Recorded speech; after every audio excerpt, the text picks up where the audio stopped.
Yeah. So let's face it. What if the problem we really have with setting goals and not being able to achieve them doesn't really have anything to do with the goals themselves? What if we are really overthinking this whole thing about self-help?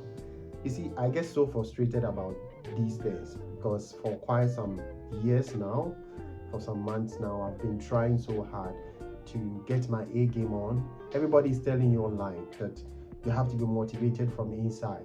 You have to work hard, put in all the energy that you need to put in.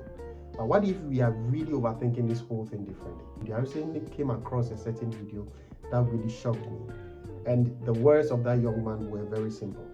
What if instead of having a vision, we can have an anti-vision? And I would explain. An anti-vision is simple.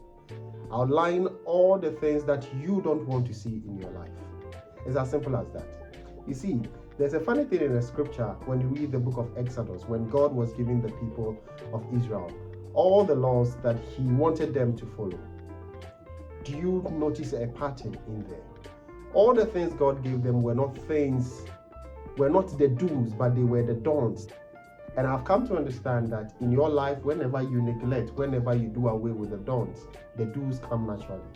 So instead of focusing too much on trying to solve and trying to set goals and trying to achieve them, and it becoming so difficult for you to do, what if you can have an anti-vision?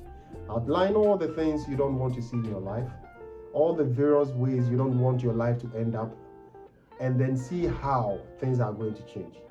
How are things going to change? You turn to now align more to the things that are going to push you to the future, that dream you've always had in your mind. Instead of now focusing on that vision, trying to accomplish that vision.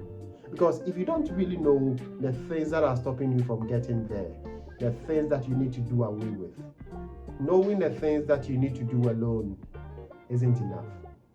You need to be able to know the don'ts, the things that you are not supposed to do, the things that you are supposed to get away with.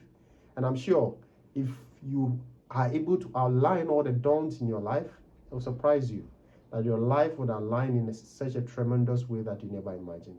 I hope this blessed you.